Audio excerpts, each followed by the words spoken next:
Selanjutnya kita akan melanjutkan mempelajari Ibrani pasal 12. Kamu harus berhati-hati. Jangan menolak Allah yang berbicara kepada kamu. Sebab dahulu kala ada orang yang menolak para nabi yang memperingatkan mereka di bumi. Dan mereka tetap tidak luput dari hukuman. Apalagi kita. Jika kita memberontak terhadap Allah yang berfirman dari surga, pada waktu itu suara Allah mengguncangkan bumi. Tetapi sekarang ia berjanji, sekali lagi. Aku tidak hanya akan mengguncangkan bumi, tetapi juga langit.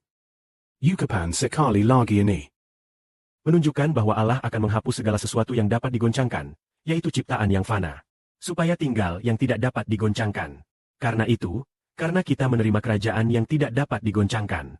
Marilah kita bersyukur dan beribadah kepada Allah. Dengan hati yang saleh dan penuh rasa takut. Sebab Allah kita adalah API yang menghanguskan. Kita mengatakan bahwa Allah adalah api yang menghanguskan. Maka, jika seseorang tidak taat kepada Allah, apakah Allah akan membinasakannya? Saudara-saudari, jika seseorang telah menerima penyataan dari Allah, namun ia tidak taat, apa akibatnya? Jika engkau tidak taat kepada manusia, mungkin orang itu tidak menyukaimu. Tetapi jika engkau tidak taat kepada Allah, itu benar-benar bisa membawa kehancuran. Karena Allah kita adalah api yang menghanguskan. Bapa meminta semua orang untuk taat kepadanya. Dahulu pernah ada seorang raja. Dia seorang raja. Tetapi dia keras kepala dan tidak taat. Raja itu bernama Raja Uzia. Raja ini adalah raja yang hebat. Awalnya ia bertindak dengan baik. Namun kemudian ia menjadi sombong. Kita tahu bahwa hanya imam-imam saja yang boleh masuk ke dalam bait suci untuk membakar ukupan bagi Allah. Hanya para imam yang diperbolehkan. Tetapi raja ini merasa karena ia adalah raja. Ia berkata, aku akan masuk ke dalam bait suci untuk mempersembahkan ucapan kepada Tuhan. Ia masuk dengan kesombongan. Para imam pun tidak sanggup menghalanginya. Karena ia adalah raja yang memiliki pasukan. Ketika ia sedang mempersembahkan ukupan, saat ia membakar ukupan yang baru, pada saat itulah Allah memukul raja tersebut. Sehingga raja itu terserang kusta. Lalu ia sadar bahwa ia telah dipukul. Dipukul oleh Allah. Dan segera keluar dari bait suci. Sejak saat itu, ia tidak dapat lagi menjadi raja. Putranya menggantikannya sebagai raja. Apakah bapa kita sungguh-sungguh API yang menghanguskan? Semua yang tidak taat kepada Allah akan dibinasakan.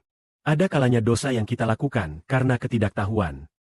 Namun Allah tetap menghukumnya. Misalnya, pada zaman dahulu, Daud pernah mendengar suara yang berkata, pergilah hitunglah jumlah penduduk Israel. Daud mendengar suara itu dan mengira itu benar. Pergilah hitunglah jumlah penduduk Israel. Namun Daud tidak membedakan apakah suara itu berasal dari Allah. Ternyata itu berasal dari iblis. Maka Daud menuruti suara itu dan menghitung rakyatnya. Kemudian Allah mengirim malapetaka kepada Daud. Dan menghukum Israel. Sehingga banyak orang mati karena wabah penyakit. Lebih dari 70.000 orang meninggal. Saudara-saudari, lihatlah apakah Allah sungguh API yang menghanguskan. Manusia berdosa karena ketidaktahuan. Namun Allah tetap menghukum begitu banyak orang. Mari kita lihat kembali pada zaman Musa. Ada orang-orang yang menyembah anak lembu emas. Setelah menyembah anak lembu emas itu, Allah murka dan membunuh lebih dari 2.000 orang. Dia membunuh lebih dari 2.000 orang. Ada juga yang mengeluh.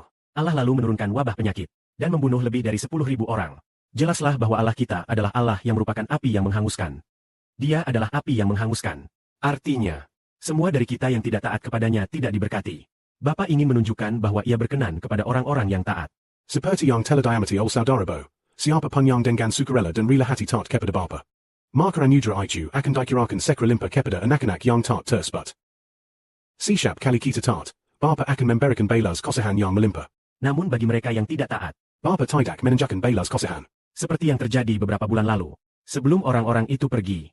Saudara 11 Bo mengatakan agar saudara-saudari membagikan kebenaran ini di media sosial. Tetapi mereka tidak mau. Tidak peduli bagaimanapun diajak, mereka tetap tidak mau. Ternyata mereka bukan milik kita. Maka Bapa tidak berkenan kepada mereka. Jika kita bisa mendengarkan suara gembala dan taat, kita pasti akan diberkati. Hormat dan kemuliaan bagi Bapa di surga dan Tuhan.